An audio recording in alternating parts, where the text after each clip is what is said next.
Hi, hello, namaskara. Welcome back to Diksha Karnataka once again to another video about the mock test solution and analysis. So, the previous video was about the first mock test part 1, question number 1 to 30. We had discussed all the questions in depth and explained about the solutions also.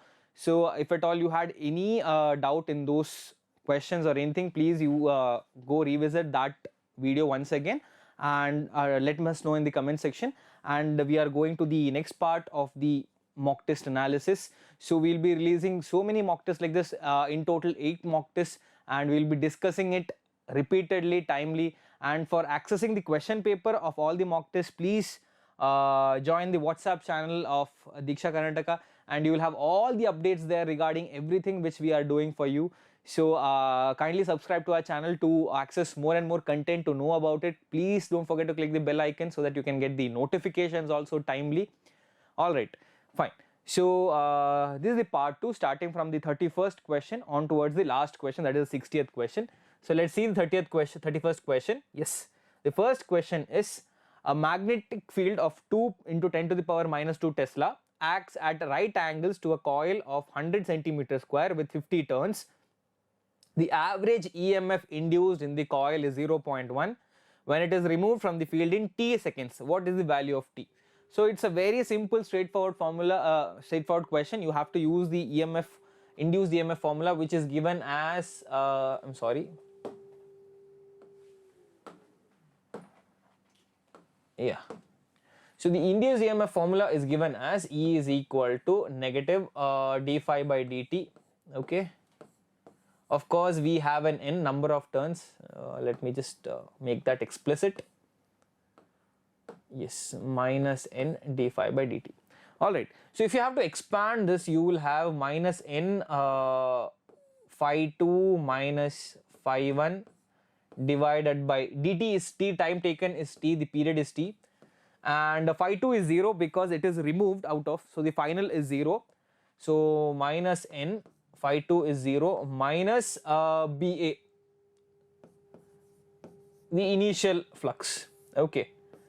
So when you expand this, you will ultimately get a minus of minus plus NBA divided by T. So our epsilon will arrive at this particular result. Okay.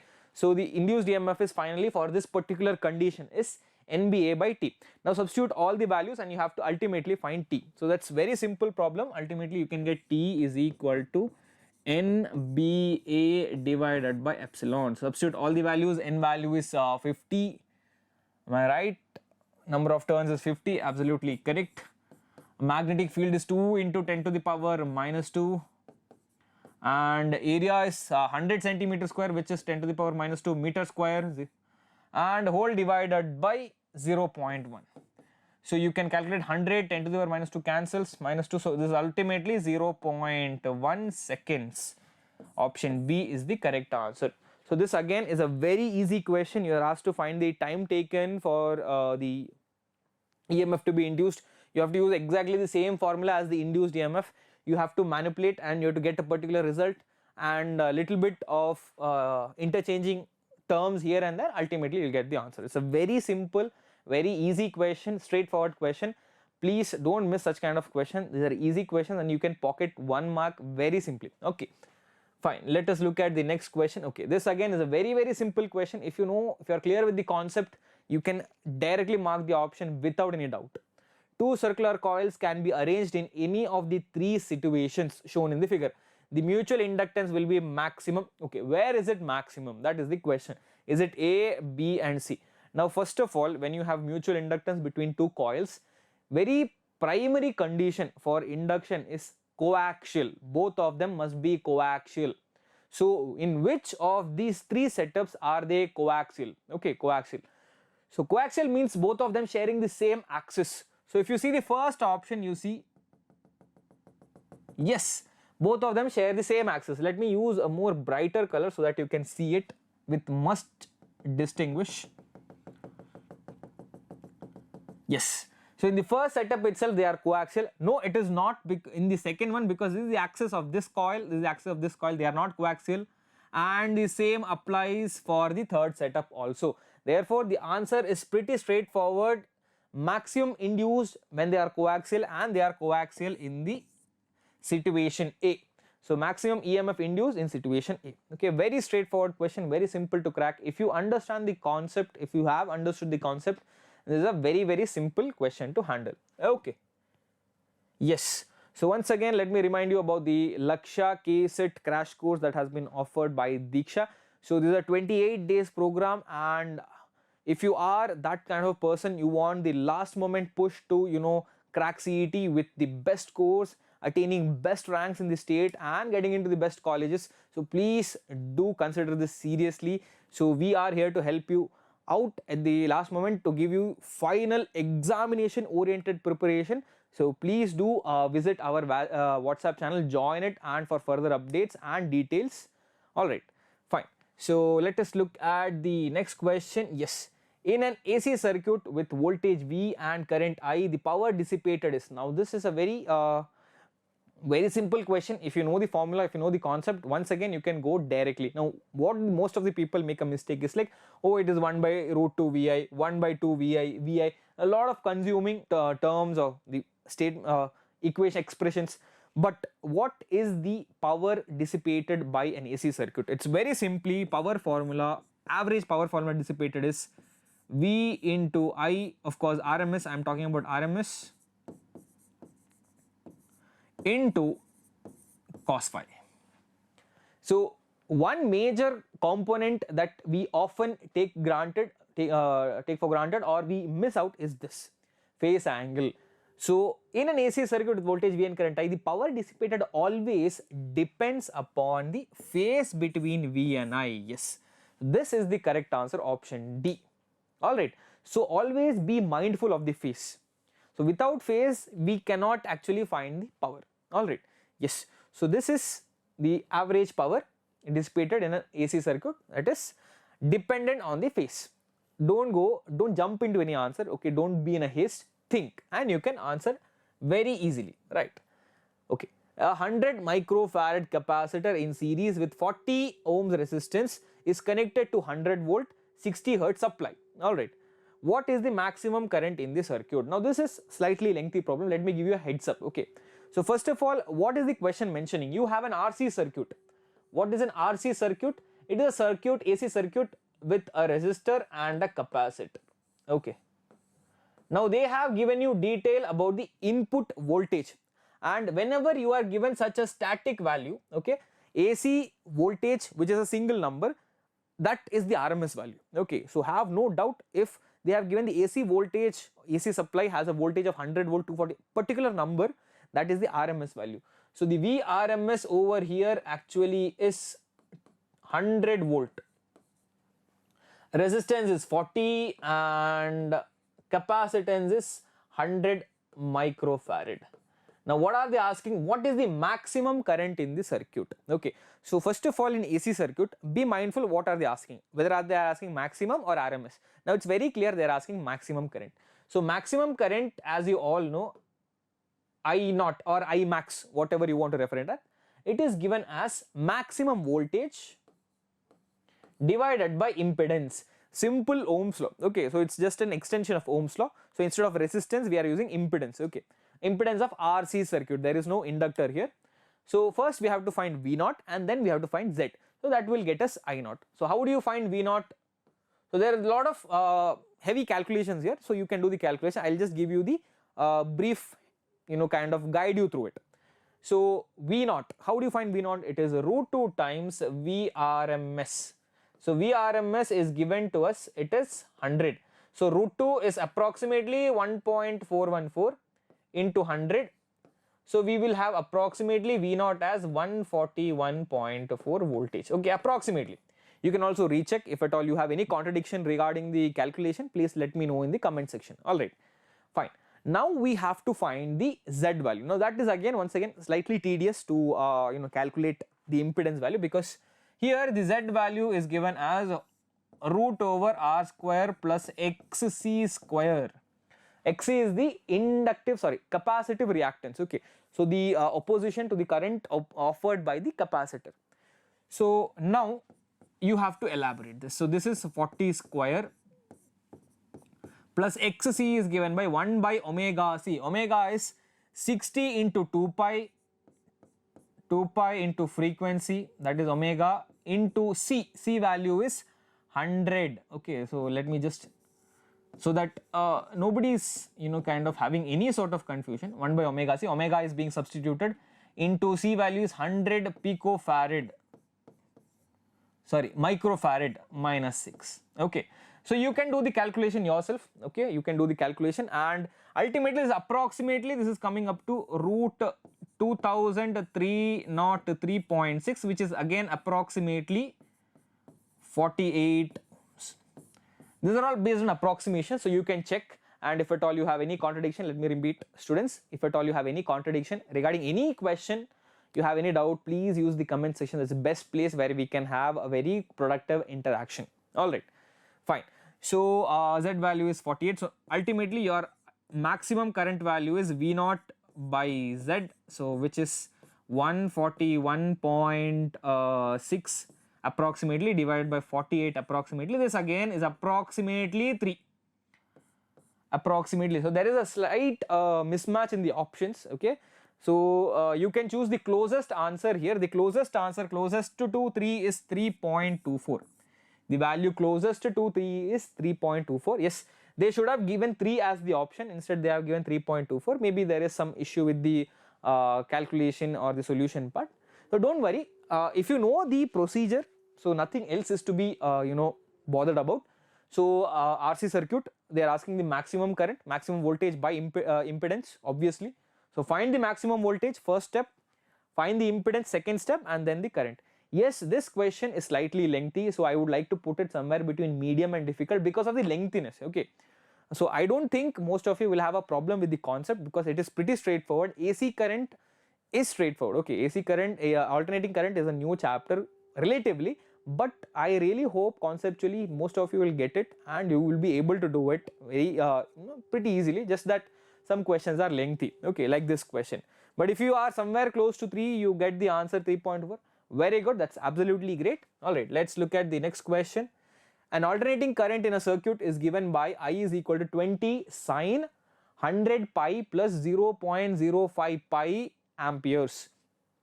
The RMS value and the frequency of the current is, first of all, whenever you are given a alternating current or an alternating voltage representation mathematically, so you have to identify the correct terms or correct components of it. Now first of all, there is a 20 outside the trigonometric part. This is the maximum current. So maximum current is given as a 20 ampere. So obviously you can find the RMS. IRMS is I0 by root 2, 20 by root 2. So very simple, by rationalization you will get the answer as 10 root 2 ampere. Okay, so we have found the first part, RMS value, that is 10 root 2. Where is it? Okay, we have C and D, so obviously you can delete option A and B, 50-50 कौन बनेगा करोड़पति, right? So you can get rid of option A and B. Now we have to figure out what is the correct frequency. Now this is even more simpler than finding the IRMS. First you have to figure out the omega, angular frequency. What is the, so there is a T missing over here, it's, sorry about that. So you will get in the question paper, I don't think that's missing over there. So the coefficient of T in this equation, that is the omega, omega is 100 pi. So obviously you can guess the frequency is omega by 2 pi, which is 100 pi by 2 pi. How much is that? It's absolutely 50. So the correct answer is 50. Once again, a very simple question. I told you conceptually you will be able to actually roar through alternating current chapter. Very simple, just you have to get through each and every topic pretty straightforward without any kind of distraction, and you will remember it forever because it has got a lot of relation to the previous chapter, that is electric current. Oh, so Ohm's law coming back here and the capacitance and inductor. So we have all covered that. So this chapter has slightly a small culmination of all that. So you will be able to soar through this. So yes, this is the correct answer. Very simple, very easy question. I would like to characterize this as. Alright, next question. This is even more easier. Electromagnetic waves. So please keep the EM spectrum in your fingertips. So who has the maximum wavelength, minimum frequency, maximum frequency, high maximum energy, penetration capability, all that. So just keep that in mind and you can easily clear this. Alright, lot of examples and learn it. So this kind of sinks in you, this kind of concrete concepts really sinks in you. The decreasing order of the wavelength of infrared, microwave, ultraviolet and gamma ray is out of the lot. Decreasing andre you have to start from the maximum wavelength. Out of this, who has the maximum wavelength? The microwave. Microwave has the maximum wavelength. So if you start from the bottom of the ultraviolet or from the spectrum, the maximum wavelength among all the that spectral series of this EM waves is that the maximum wavelength is for radio. Then slightly less is micro, slightly less is infra, and like that it decreases. So in this given group, the maximum is for microwave. This has a maximum wavelength and the minimum wavelength is gamma rays, most powerful. They have the minimum wavelength, very high frequency. So which option is that? So here we have microwave. So two places we have microwave in the starting maximum, okay fine. But where do you have gamma rays at the end, the shortest? So it is option A, obviously it is option A, okay, so no doubt. And also be mindful of the in between series also, they can fool you over there as well. So just go everywhere, microwave, yes, smaller infrared, ultraviolet is smaller, smallest wavelength is gamma rays, absolutely great. So we can clear this very simply, okay. Now look at this question, so an optics question. Two lenses of power plus 12 diopter and minus 2 diopter are placed in contact, so they are in contact. The combined focal length of the combination will be, so when two lenses are in contact, you can easily write their net power P1 plus P2 and you have to maintain their signs without any compromise. So one is 12 diopter plus minus 2 diopter, so 12 minus 2, the total is 10 diopter, okay, simple. So the net power is 10 diopter. Now how do you find focal length? Now this is very important, please keep it in mind. If you want your focal length ultimately in centimeters, please perform 100 by P, not 1 by P. Okay, when you want your focal length in centimeters. If you want your focal length is in meters, then you can do very much the reciprocal thing, that is. So this is a very important tip. I would like most of you to make a note of this, okay, serious note of this. So focal length with power, how do you find out? If you want focal length in centimeter, 100 by P, in meters 1 by P, okay. So here ultimately we want our focal length in centimeters, so use this 100 by 10, that will give you 10 diopter, sorry 10 centimeter, okay, my bad, sorry about that. Yes, correct answer is 10 centimeter. So please make a note of this. I see a lot of students getting confused when to get it to centimeter, when to get it to meters. So if you know that 1 by P and ultimately do not forget to convert it to centimeters, very well, good, very well, it's very good, so you can go ahead with that.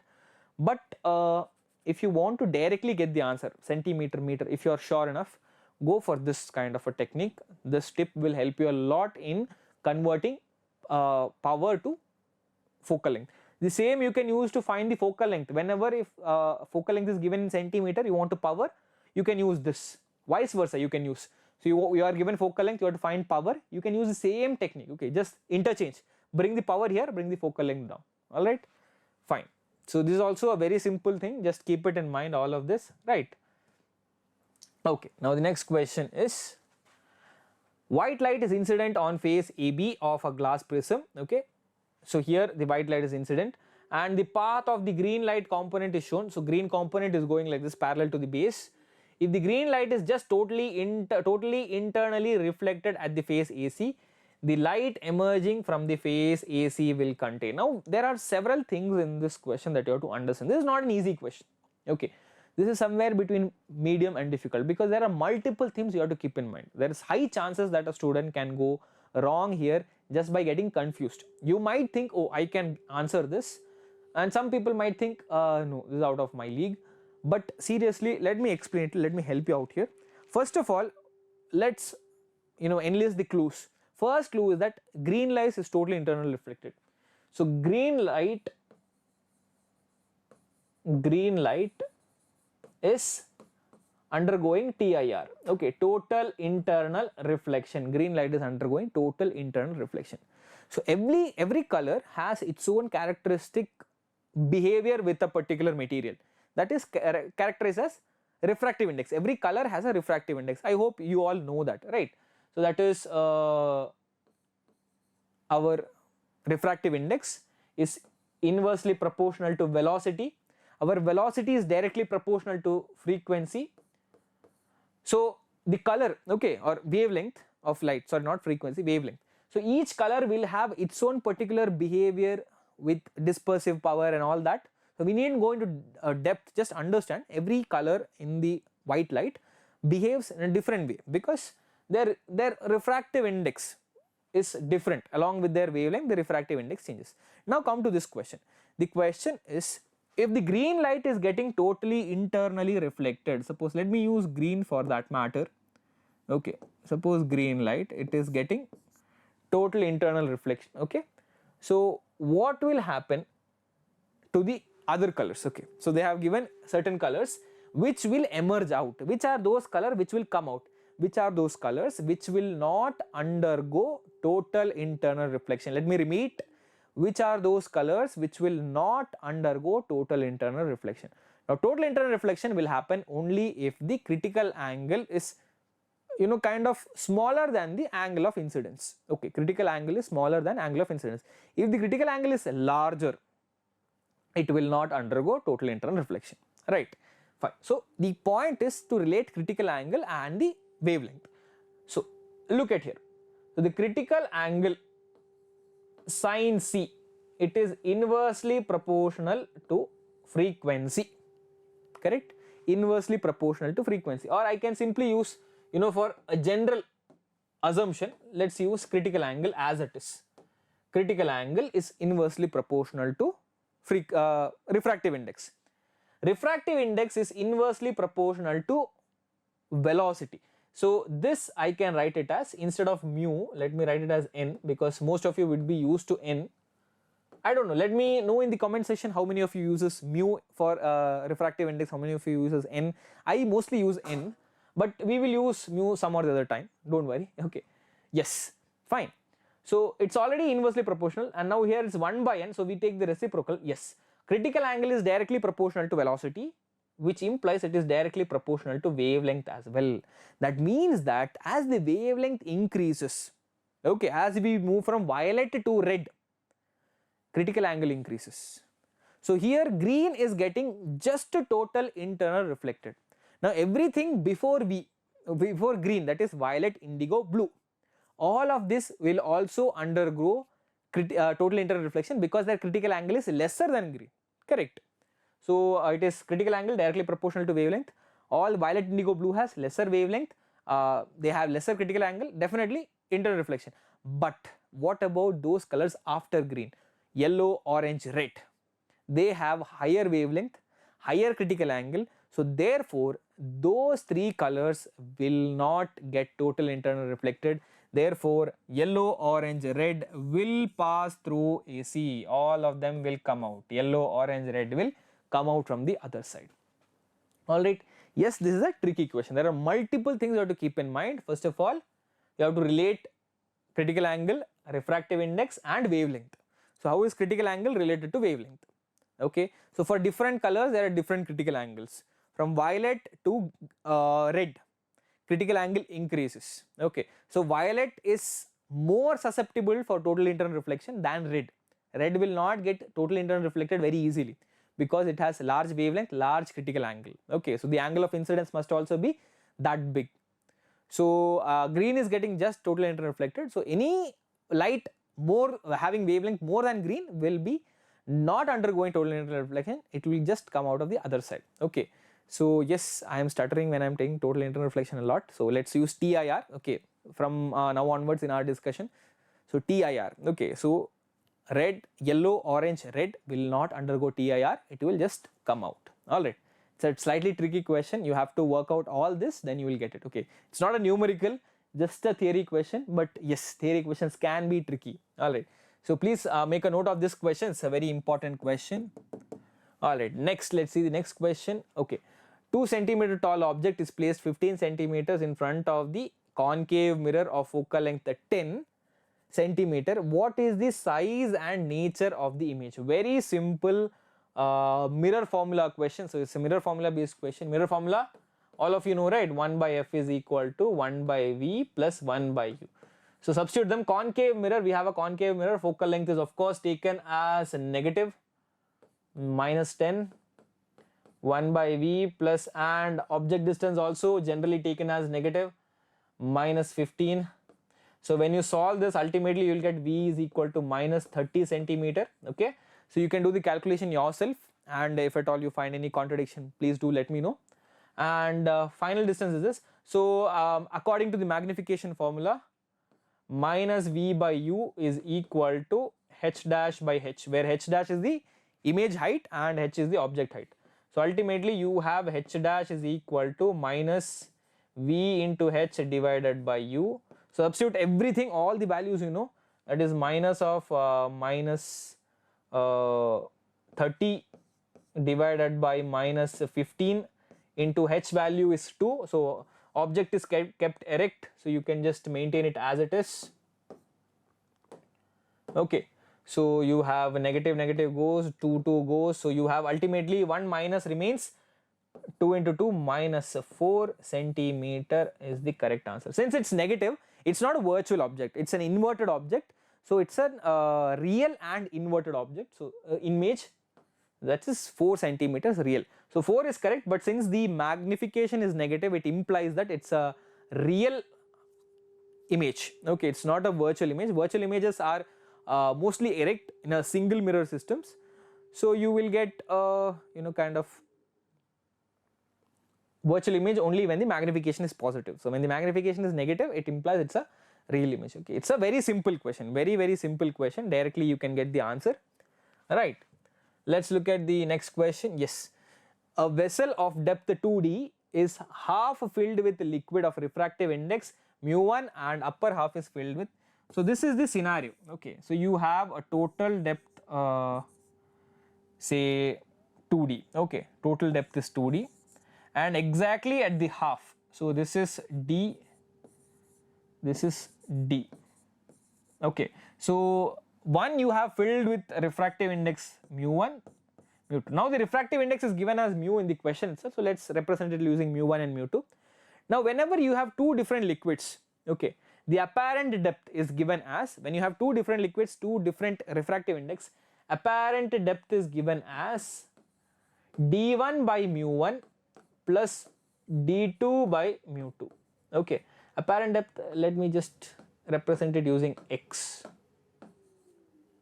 The apparent depth is given as d1 by mu1. So how much is the actual distance of thickness of mu1, d2 thickness of mu2. Now here in this case d1 and d2 are same, the thickness is same since they are half filled.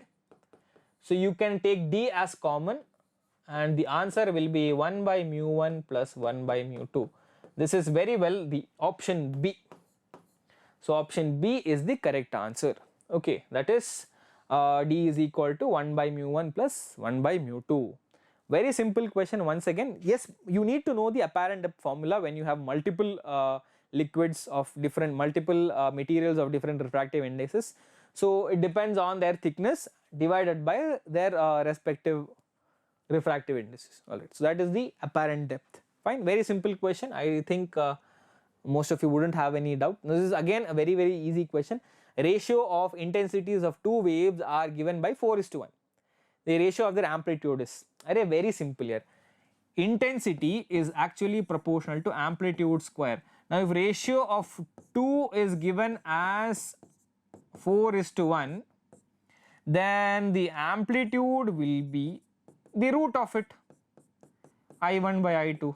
What is root of 4:1? It is 2:1. The correct answer is option A. Very simple question. Okay, intensities and amplitude, they are related to each other. Intensity is proportional to square of the amplitude. All right, so if the intensity ratio is 4:1, obviously amplitude ratio is 2:1. All right, another very simple question. Yes, next question. If the momentum of an electron is changed by p, then the de Broglie wavelength associated with it changes by 0.5%. the initial momentum of the electron will be. Now this is a similar kind of a technique which I told you in the previous video, that is the first part. So you can revisit that video once again to have a better idea of it. Now first of all, understand. So once again, this type of problem that I mentioned in the previous video, that is when one particular quantity changes, okay, there is a relative change. How does that affect another quantity? First of all, you need to have a relation between wavelength and momentum. So Debroglie wavelength is h by p, which implies that Debroglie wavelength is inversely proportional to momentum. Now how do you write this? Delta lambda by lambda is equal to, it is inversely proportional. What is the power? -1. So minus dp by p. Alright, so this much all of you know. Delta lambda by lambda is 0.5. This also we have discussed in the previous part, where how much is the rate of change. So here the rate of change is 0.5%. But now what about the RHS? Just listen the question, okay, once again. Momentum of is changed by, it is changed by p, in the sense dp you can consider it as p, and you have to consider the original momentum as something else. Say suppose dp is p and the original is p dash, okay, dp p. So initial momentum of this will be, so what is the initial actual one, that is p dash. So how much will that be? In this case you can just forego of the negative sign because you just want the value, because this the change is p, how much ever it is, positive or negative, the change is p. So delta lambda by lambda, so this is 0.5%, I can write it as 0.5 by 100, it is equal to p by p dash, okay, fine. So you can have delta lambda by lambda as a mod, okay, you don't have to worry about the value, so the magnitude only, and you can then find out the p dash. Just cross multiply everything, okay, cross multiply everything. P dash is equal to 100p divided by 0.5, which is exactly 200p. Option A is right, okay. So this question also correct answer is option A. Very simple. Once again let me remind you, it's just this concept which you have to keep in mind. This tip I have given you last time, so once again I am making you have to make a note of this.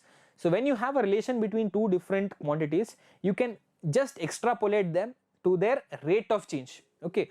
So lambda and p are inversely proportional, that means rate of change of lambda will be affected by rate of change of p in this manner, okay, depending on the power of the quantity. So here the power inversely proportional power is -1, so it is -1 will come here as a multiple, okay.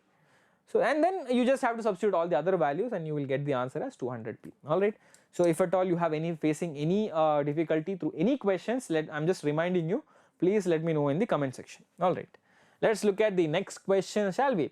When a metal surface is illuminated by light of wavelength 400 nanometer and 250 nanometer, the maximum velocity of the photoelectrons ejected are v and 2v respectively. The work function of the metal is, what is the work function of the metal? Now this is once again definitely a formula based question, but yeah, it's slightly calculation heavy, so you will have to do some heavy duty on the calculation part, which I really suppose you will do it. It's interesting actually. So you are giving the wavelength and you are asking the work function. Two different wavelength, velocity is given, so you have to use that Einstein's equation. There are several versions of the equation. One major version that I would like you to use here is hc by lambda, okay, we can include the wavelength, is equal to work function, okay. So I don't know what you use for work function just to represent. Let me know whether it is w naught or whether it is phi naught. I very generally use phi naught to represent work function, okay, plus kinetic energy half mv square. We are using this formula of kinetic energy because they are given a relation of the velocity, okay. Now apply for two different conditions. The first condition is 400 nanometer, second is 250 nanometer, and their corresponding velocities. So for 400 nanometer, hc by 400 into 10 to the power -9 is equal to phi naught plus half mv square, because the velocity is v, no doubt. Now the second condition, when it becomes 250 nanometer, what happens? 250 10 to the power minus 9 is equal to phi naught plus half m. The velocity is 2v, so 2v square, you have to square the 2 also.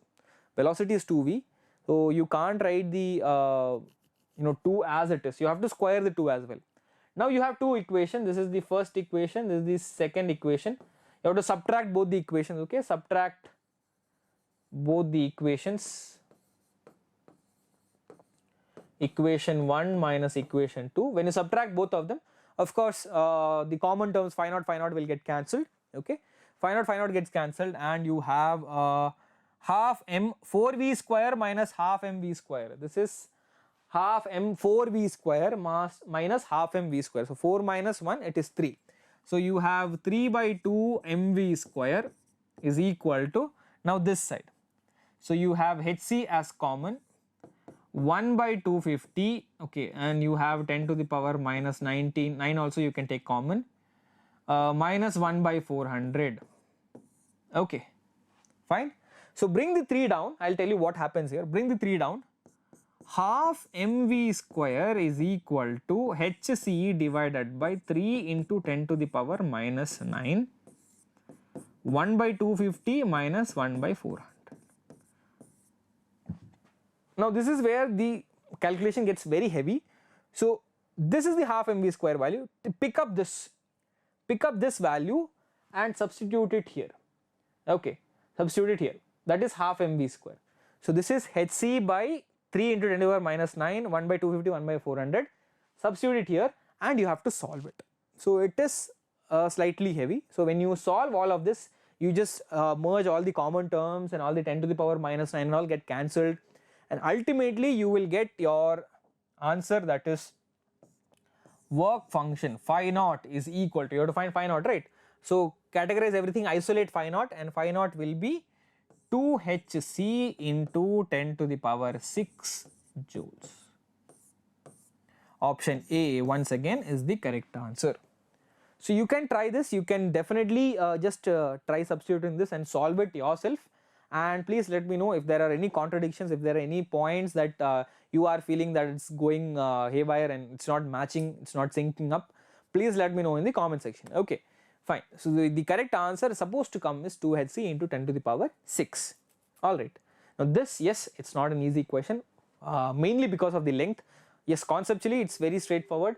One thing is that according to the question you have to know what kind of or which version of photoelectric effect equation, Einstein's equation of photoelectric effect, has to be deployed, that you must understand.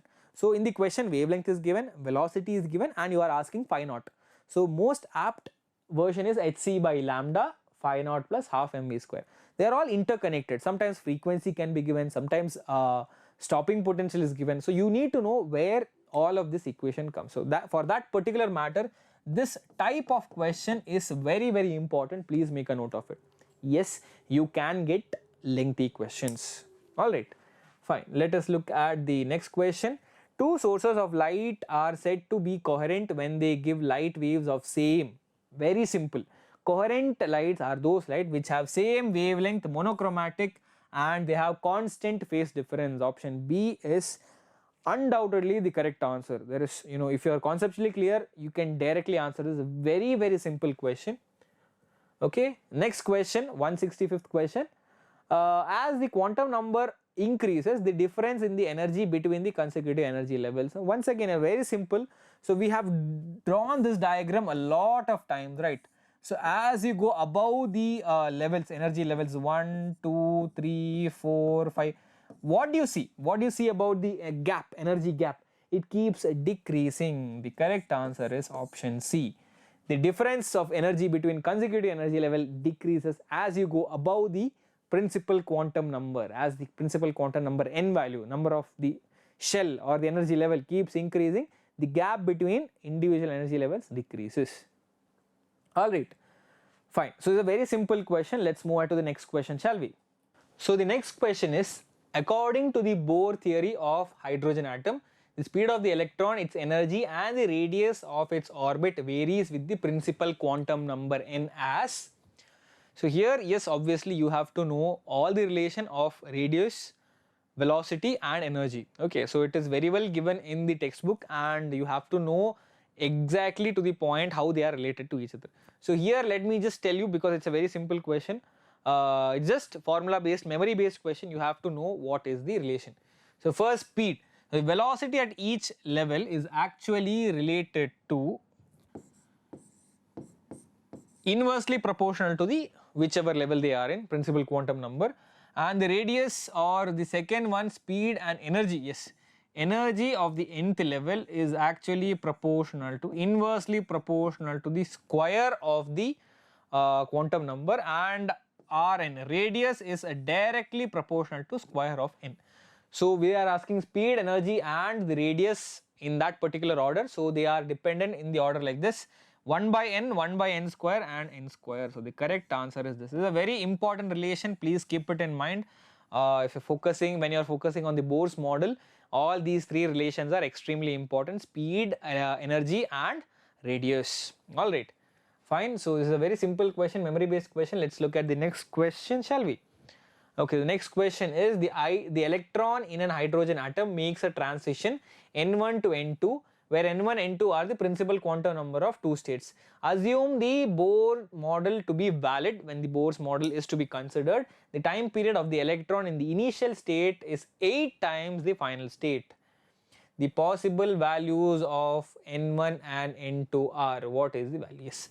So one thing that they have given is time period in the initial state n1 is 8 times the time period in the external state. Okay, so now what is the relation between both of them? First thing is that what is the relation between the time period and principal quantum number? The time period and the principal quantum number is given as time period at a particular energy level is proportional to the cube of the quantum number, principal quantum number. This relation is extremely important for us to solve this. Okay, so time period is cube, so that means that whatever is this level, the first level, that has to be the cube root. Okay, so that means that we have n1 is equal to cube root, right? So when you take cube root on both the sides, it's 2 times n2. T1 is 8 times T2 when you take cube root on both the sides, because T is proportional to cube root of n, yes, cube of n. So n1 and n2 are like this much. Okay, so this implies that this is possible only when n1 is equal to 4 and n2 is equal to 2. I mean, only possible in the sense with the given options, this scenario. With the given options, this scenario, that is n1 is equal to 2 times n2, is possible only when n1 is 4 and n2 is equal to 2. So once again the correct answer is option A. Alright, so a very peculiar thing, last couple of last quite a few number of questions the options were option A, but don't fall for that, sometimes it can change as well. Fine. So yes, this is not a very easy question, because I don't know how many of you are very much familiar with this relation of time period and principal quantum number. If you are not, please make a note of this. Okay, time period at a particular level is proportional to cube root of that principal quantum of the level itself. Okay, so that is the relation, so please make a note of this. Fine. And the next question, let's see the next question. Next question is, when the number of nucleons in a nuclei increases, the binding energy per nucleon. This is a standard question. This is based on a chart called the Segre chart, or it's more advanced version. Basically the binding energy curve given in your graph, okay, sorry, in your textbook. So binding energy curve that which increases and then decreases after a particular point, hitting the maximum. Maximum binding energy per nucleon, stability is for iron. Okay, so that binding energy per nucleon keeps increasing, initially just a zigzag manner, then steadily increases till iron, and after iron it decreases. So the correct answer over here is first increases and then decreases with the increase of the mass number. So binding energy, the nucleons, when it increases, binding energy per nucleon varies like this. It's first increases then decreases. Option D. Okay, very simple question. Let's look at option question number 169. A nuclei having same number of neutron but a different number of protons or atomic number are called isotones. Okay, same number of neutrons. If you, whenever you spot same number of neutron, It is nothing but isotones. We are talking about isotones. Okay. So now it's a very simple question, very for this concept based, very standard question. Isotones, isotopes, isobar definition can be asked. So please don't miss out this question. You can easily pocket 1 mark. Okay. Let's look at the next question. If a 220 mega electron volt energy released in the fission of a single U-235 nucleus, that means in a single fission, in one fission 220 mega electron volt is released. It's basically 200. Okay, it's not 220, just consider it as 200. Alright, 200 mega electron volt. The number of fissions required per second to produce 1 kilowatt power. So the power is 1 kilowatt. You need a power of 1 kilowatt or 1000. Okay, and each fission produces an energy value of 200 mega electron volt. What is the number of fission per unit second? So here is the point where you define power. Power generated in a fission reaction is actually number of fissions, okay, total energy per fission, number of fission, energy per fission divided by time taken. Okay, so here it is per second, so it is very simple. So we can already have number of fissions per second, we can isolate that, and power is 1000 watts, 1 kilowatt. Energy is 200 megawatt. Mega means 10 to the power 6, and electron volt 1.6 into 10 to the power minus 19. So when you combine all of that, ultimately you can calculate this, you can calculate it yourself, and the final answer which will come once again is option A, 3.125 into 10 to the power 14. So this is the number of fissions which happen per second to generate 1000 watts or 1 kilowatt. Alright, so this is the answer, that is 10 to the power 14. So if you have any contradiction on this, any kind of change, sorry, not 14, it is 13, sorry, option A, right, it's not option B, option A, 10 to the power 13. If you have any contradiction after solving it yourself, please let me know in the comment section. Okay, so the answer is 3.125 10 to the power 13. So more or less the procedure is the same. Whenever you are asked number of fissions per unit time, per unit second, you can use this formula very well. Very simple formula. Power is number of fissions, energy per fission per unit time. So you can isolate number of fissions per unit time, that is per second, and then you can just cross multiply, just bring this down, and then you can calculate it. Okay, bring this entire term down, 1000 by whatever it is, you will get the answer. Alright, fine.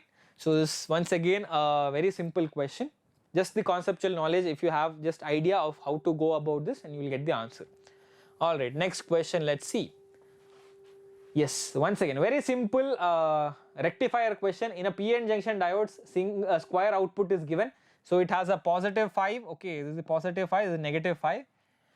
Signal of 10 volt, positive is upwards, negative 5 is downwards, below the normal origin, the x-axis. So we have a single diode. Single diode implies this is a half rectifier, half wave rectifier or half rectifier. It's not a full rectifier. Okay, it will only rectify half of it. That means by now you can guess the answer. The correct answer is option B. So it will rectify, it will give you the output of only the positive half, that is the positive 5 outwards, nothing else, not 10. It won't give the entire output. It won't give the negative output, it won't give the negative output as 10 as well. Alright, so the correct answer is option B because it's a half rectifier. Alright, let's look at the next question. Two identical diodes are connected to a battery as shown in the figure. Okay, in the circuit, the current supplied to the battery is, by the battery is. Now once again the concept of diode comes here, that is the how do you connect a diode to a circuit. It can be connected in two ways, forward and reverse. Now this triangle is the P part. When you connect P to the positive and N to the negative, this is a forward biased. So D1 is forward and obviously D2 is connected opposite, D2 is connected in reverse biased. So this D2 will essentially will not conduct,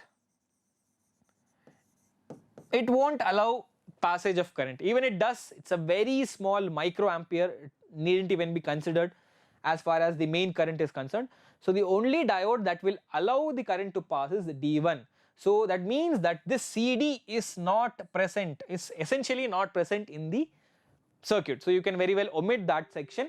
So you have only one resistance 10 and you have one voltage supply, that is 5. So the current is equal to voltage by resistance 5 by 10, which is 0.5 amperes. Option D is the correct answer.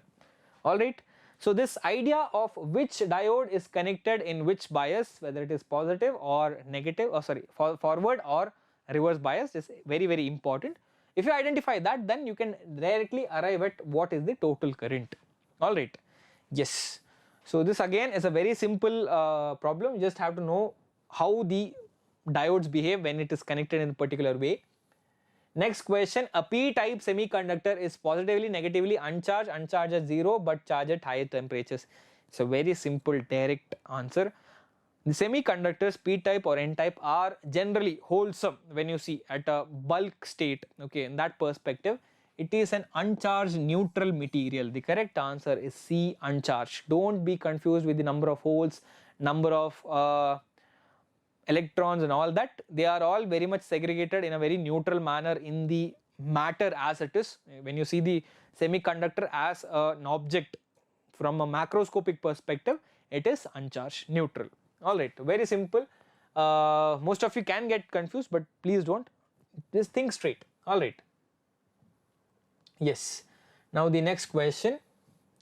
Yes. A charged particle Q and mass m enters a perpendicular magnetic field. Kinetic energy of the particle is E. Then the frequency of the rotation is. This is actually a very straightforward question. Time period and frequency of rotation when a charged particle enters a magnetic field perpendicularly. Time period is given as 2 pi m divided by qb. Then obviously you can guess what is the frequency. Frequency is the reciprocal of time period, qp by 2 pi m. The correct answer is option B. Okay, qb by 2 pi m is the correct answer. Alright, option B. So this is something that you have to keep it in mind. So I don't think kinetic energy is playing any role over here. You can just take the direct relation whatever is given. Fine. So these are all very important. If you want to like derive in the examination, we have seen that relation R is equal to mv by qb. Okay, you can isolate everything in such a way that V by R is equal to qb by m. V by R is omega, which is equal to qb by m, and omega is nothing but 2 pi nu. Correct? Just get the 2 pi now, you will get the answer qb by 2 pi m. Right? Very simple. So if you want to derive, absolutely you have to know this, and then just proceed from here so that you can derive it very easily. Otherwise, it's something that is expected out of you to know by heart. So time period and frequency, you can directly mark the answer as option B. Right. Let's look at the next question. Which of the following is the most precise instrument? Metal, meter rod, vernier caliper, screw gauge. Obviously among the lot, the most precise is screw gauge. The more depth in the measurement, the smaller the least count, more precise it is. That's all. Very simple understanding. More depth in the measurement. Okay, you can measure to a larger kind of decimal point, so that gives you more precise measurement. Okay, fine. So that here in this case, that is screw gauge. Very easy question. Next question, let's see. Water drops fall at regular intervals from tap 5 meters above the ground. The third drop is leaving the tap at an instant when the first drop touches the ground. How far above the ground is the second drop? Now understand, you have a ceiling, drops are coming, okay, and this is the bottom. Okay, height is 5 meters. So when the first drop touches ground, the third drop is just coming, and each drop is coming at an equal interval. Now understand, let's talk about the first drop. Okay, first drop reaches the ground. Okay, S is equal to ut plus half gt square. S is equal to 5 is equal to half into T, G is equal to 10 into T square. Okay, so T square is equal to 1, which implies T is equal to 1. That means that the first drop takes 1 second to drop from the 5 meter height to the bottom, and at that particular point the third drop is coming. Now listen very carefully, in 1 second the third drop started coming. Okay, in 1 second gap the third started coming. So can you guess at what second the second drop would have come? First, second and third. The time gap between first and third is 1. What is the time gap between first and second? Yes, if you have guessed 0.5 seconds, absolutely right. So for the second drop T is equal to 0.5 seconds. Okay, so let's see how much that drop has covered in 0.5 seconds. Second drop when the T is equal to, S is equal to ut plus half gt square. Okay, so u is 0 anyway, half 10 0.5 square S. So how much is this? 5 into 0.25. So this is approximately 1.25 meters. Second drop has covered 1.25 meters from the top. So how high is it from the bottom? Total is 5. So it has already covered 1.25. Remaining is 3.75 meters. So the correct answer is option C. It is at a height of 3.75 meters from the ground when the first drop touches the ground. Okay, when the first drop touches the ground, it has already gone 1 second has passed for the third drop. For second drop, 0.5 seconds have passed. So in 0.5 seconds, the second drop has covered 1 point. This is from the top. We want from the bottom. So the remaining, from out of 5, 1.25 gone at the top. Okay, from the bottom it is 3.75 meters. Okay, slightly tricky problem. Yes, it's not easy. It's between medium and difficult. Yes. It could be medium for a lot of those people who have continuously tried this, this kind of problem where you have to analyze multiple situations in motion and ultimately arrive at a common answer, right? It will be difficult for those people who haven't had much of a practice. So I really urge all of you to kindly note this type of problems and try. Okay, when you have multiple motions in the same question. Okay, like here 2 drops, 3 planes or 3 vehicles traveling together, against each other, along each other, relative motion all comes into picture. It gets really tricky to solve them. So please practice as many problems as possible. Alright, let us look at the next question. 177. A particle straight from the origin at t is equal to 0, velocity is 5 meter per second, and moves in xy plane under the action of a force which produces a constant acceleration 3i 2j meter per second. The y coordinate of the particle at instant where x coordinate is 84 is not at all an easy question. Not at all an easy question. In fact, it is not even a medium level question for many of you. So you have to charter this step by step. Okay, so listen very carefully. First of all, they have given initial velocity, that is 5i cap. Vector is very important. Please maintain the vector notations as it is. Acceleration is given as say 3i cap plus 2j cap meter per second square. Now our initial position, initial position is origin, that's 0. So when you have the vector representation of our equations of motion, yes, this is where we have to be very careful.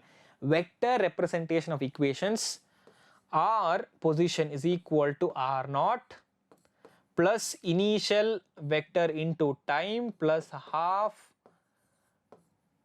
acceleration vector, initial velocity vector, all vector representation. Anyway, r is equal to 0, so we don't have to worry about that. But what is our final position? That is 5t I cap, of course 5 into t, 5t I cap plus a half t square. So multiply this acceleration component with t square, So just missed this. Acceleration. So you can have 3t square I cap plus 2t square j cap. Now what you do is you segregate all the I cap and j cap separately. So we have 5t plus 3 by 2 1.5 t square. These are all I cap. Okay, I am segregating I cap together. This is my I cap plus 1. Okay, 2 by 2 1 t square j cap. T square j cap.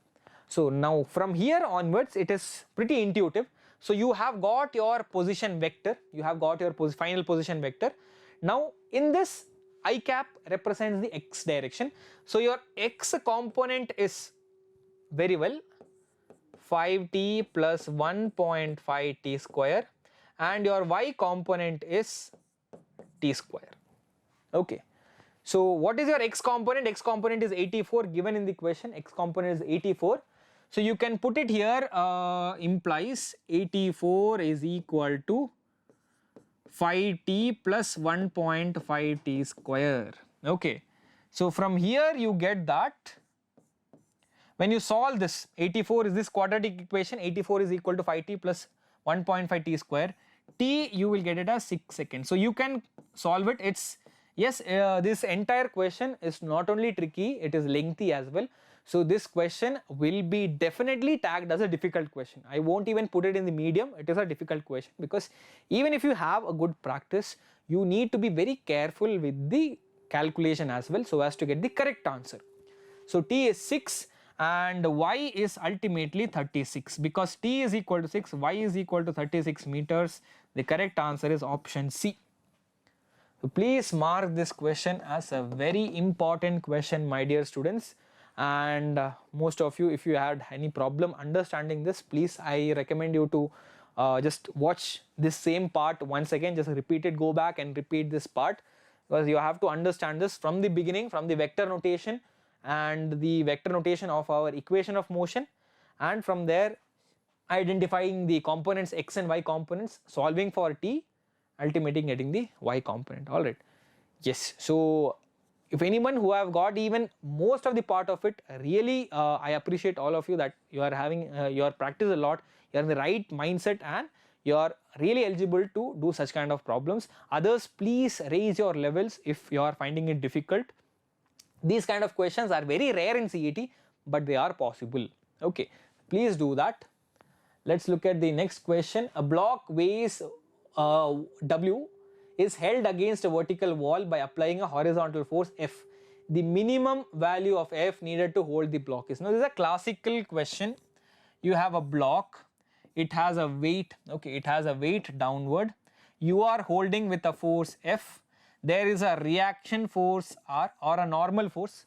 So please put in the comment section what do you name this, the perpendicular force given by the surface. Is it the reaction force or the normal force? I usually use normal force, reaction force is also correct, it all depends on the literature. And the surface offers an opposite frictional force. So what can you say about the force with respect to weight? You have to apply a force equal to the weight, more than the weight or less than the weight to hold the block. Block should not go down. Now think stepwise. First of all, if the block shouldn't fall down, at least the weight must be equal to frictional force. Correct? Weight must be at least equal to frictional force. Fine? Yes. Now the frictional force is given as normal force, of course coefficient of friction, into reaction force R. In this case, let us assume equilibrium and let's equate F and R because they are equal and opposite. I can relate R as F. So the weight must be at least mu times the applied force, and from here we get that force is equal to W by mu. Now this is a very important relation. So we have got a relation between force and applied force and weight. Now what do you think? Should your applied force be greater or lesser? That actually depends on your mu, coefficient of friction, and mostly or possibly the coefficient of friction is actually lesser than 1, 0.5, 0.6, 0.7 like that. Since the denominator is lesser than 1, quotient will be greater. So the force that you need to apply, okay, the minimum force that you need to apply to hold the object must be greater than the weight. Okay, so that is the understanding. So force must be greater than the weight. Option C is the correct answer. Alright, so once again it's not a very simple question, it's somewhere between simple and medium. You have to have the correct formulation and understanding. Concept flow right from the weight equal to or at least equal to frictional force formula and relating the necessary quantities as in reaction force, applied force, and getting the final answer. Alright, slightly tricky, but if you have enough practice you can definitely pull it off, right? So the correct answer is option C, greater than W. Weight. 179, the running man has half the kinetic energy of that of the boy of half of its mass, and man speeds up by 1 meter per second so as to have same kinetic energy as that of the boy. The original speed of the man will be, very simple. Don't be frightened by such questions. Read it carefully.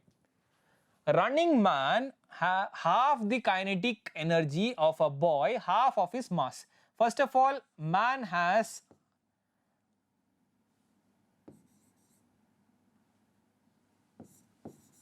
double the mass of the boy.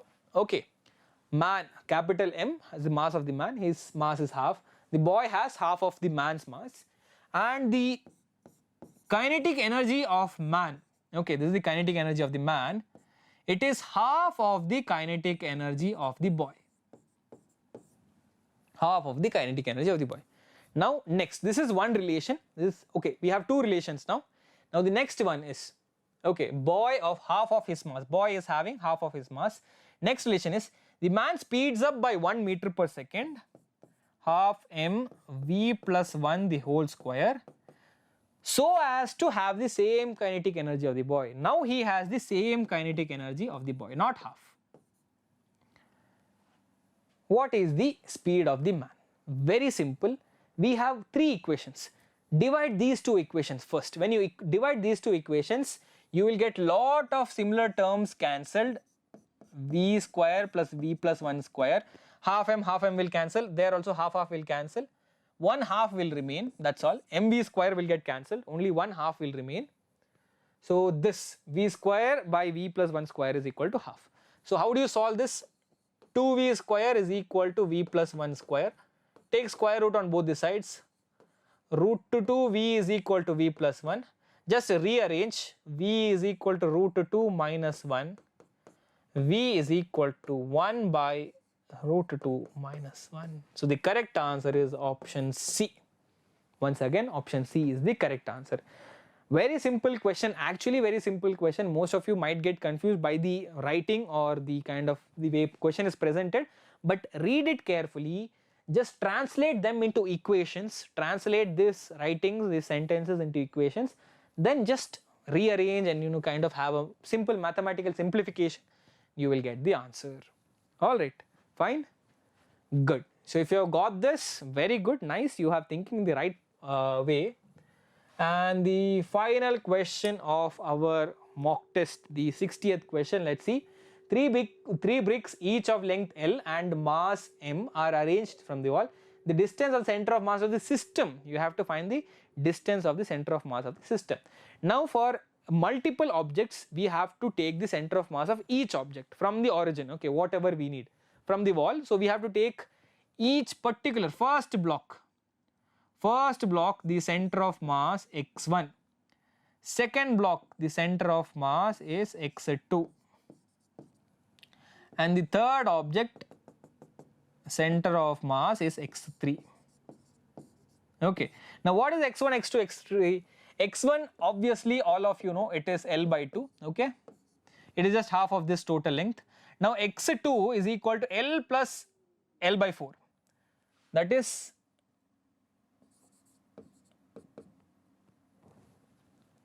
this is x2 is actually L, sorry about that, x2 is L, x1 is L by 2, x2 is L, this total length, entire length L. Now x3 is L plus L by 4. This distance is L by 4. Okay, L by 4. So x3 is equal to L plus L by 4, which is 5L by 4. Now simple substitution of center of mass formula.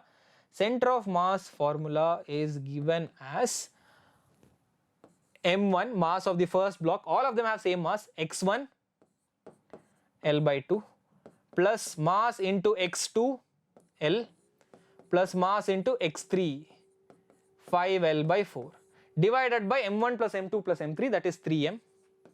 So m is a common term, you can cancel everywhere. Now just simplify the numerator, you will definitely get it as 11L by 4. Okay, 4 is the LCM, and if you add everywhere 2, 4, 5, 6 plus 5, 11, whole divided by 3, this is 11L by 12. Correct answer is option D, 11L by 12. Okay, once again, this is a standard question. This is kind of a repeated question. Many a times these have been asked in several sample papers and in main examinations as well.